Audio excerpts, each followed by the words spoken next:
that scale.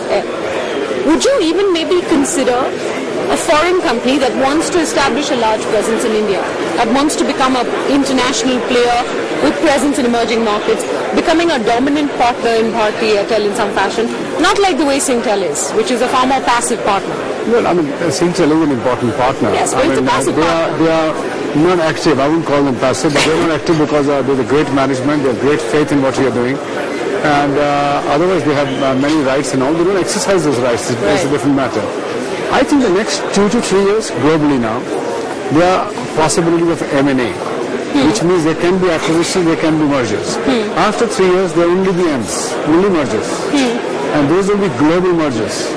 So one will have to wait out for 3 years what size we come out here.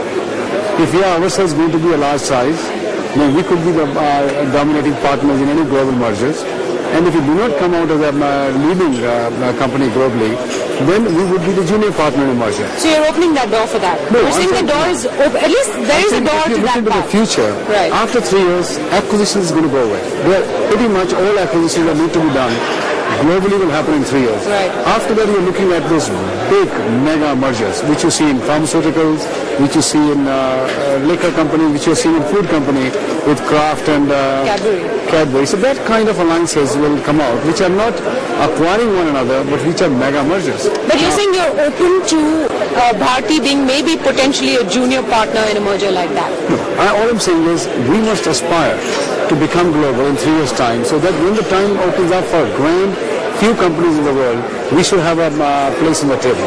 But if we don't do this in 3 years, our place on the table will be small. So our aspiration has to be, in these 3 years, we get to critical mass. How are you going to do that? Like you pointed out, there are very few opportunities available for you to be able to go global. You've narrowed it down to the emerging markets. You've said very clearly that the profits or the margins are only there. We're not a model where we want to duplicate the developed market model, which is a low margin model. So now that leaves you with 3, 4, 5 players available. The biggest one didn't work out, unfortunately. My view is we're working on it. As you know, Manoj Kohli, who's here with me, he is now heading international. So there is going to be a concentrated strategy now. He's going to be on a plane, meeting bankers, meeting people around the globe.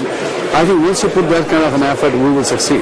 So I personally am hopeful that we will strike in the next few years something reasonably big to at least call ourselves more than an Indian company. And if you will stick to emerging market opportunities, you will not look at developed market opportunities? I would say we'll be open, but our focus will be emerging markets, because that is where the model works well. I mean, Bangladesh, for example, is a small acquisition, but an important one. 160 million people are there. Right. Sri Lanka, we are already there. So I would say emerging markets, our model fits in well.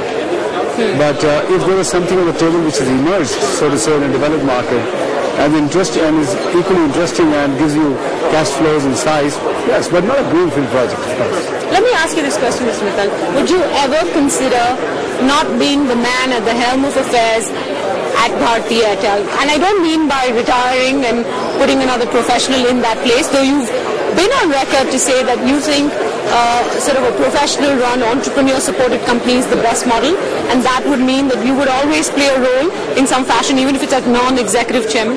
But do you envisage ever the scenario of there being no Sunil Bharti Mittal in Bharti Airtel? Would you consider selling out ever, to put it plainly? Yeah, but if you ask, I am already not at the helm, let's put it like this. The company is very much run. I mean, if you look at it, we have so successfully done 3 transitions now. You know what I'm saying? Not as, you know, I mean, no, I'm saying you not being dominant shareholder. Well, I'm already not a dominant shareholder. I am dominant because I founded this company. I'm dominant because I understand this industry.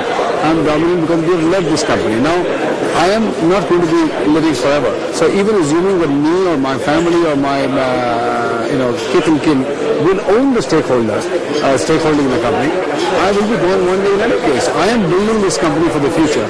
Under whichever scenario it emerges, it will emerge very strong. I can tell you.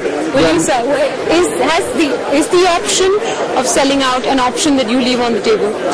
Don't say never, because that could apply to everything. This is a conundrum that I see in many interviews. This question is never asked from established business houses or those business houses which are there for generations. You will not ask this question from Tatas. They actually own very little in terms of, so much of their ownership is tied up in trusts, etc. See, the thing is that you I are... ask them, will you sell a business? Because for somehow in the Maybe you world, have a point, yes. it is assumed that the large business houses are forever. The young entrepreneurs are there for You a have a little point, time. I know. In principle, I think it's not right that Guilty entrepreneur as must sell. accused. Yes, guilty as accused. But the reason why the question strikes me, and maybe probably strikes so many other journalists, is because you've molded yourself into very classic entrepreneur style. I mean, when we look at Sunil Bharti Mittal, a man who's built a professional company, who's not held on to control in the standard style of control, and who's always said that this company is not an extension of my personality.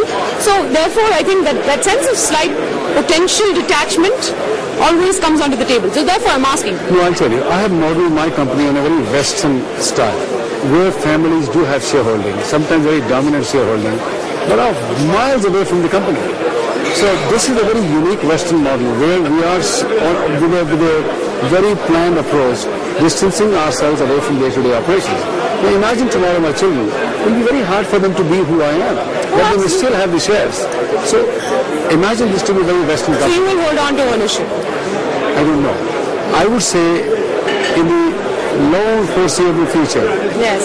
this company is set to become very big, and our partnership with this company and the family will hold very strong. That's how I see it. So at one time you've been quoted in many interviews to say that you wanted to retire when you turned 50, which was, I believe, 3 years ago. I never retire. I mean, no, people like me never retire. I said I will not be heading Bharti Airtel. At 50, I mean, of course, if you go 5-7 years back, I would have wanted to be in public life. That has not happened, of course. But I do things which are development of businesses, new businesses for the company, ambassadorial role, and governance. I don't operate this company anymore. Okay, when you talk about new businesses, this is almost my final question. They haven't fared as well as one would anticipate they should have. That could also be a matter of timing. We've been through a rough 2 or 3 years across economies in the world. But if you see the early success of Bharti, none of your businesses, whether it's insurance or it's retail, or it's agriculture, have emulated that success. And you've been quoted to say that even now it will take a few years for any of them to become $1 billion businesses, only $1 billion, and some of them may take even longer, to do that. Are you well, I wouldn't say are you satisfied, because one is never satisfied with the growth, but do you rethink any of these entries into new businesses? Are you looking at a rejuggle of portfolio in any fashion, saying maybe I shouldn't be in this, maybe I should try and invest somewhere else? Look, we've divided our responsibilities, so I'm not giving too much time to the businesses which are, at the moment developing, other than, again, governance. But if you look at retail, if the FDI lifts up in retail, I think we'll accelerate it. If it doesn't?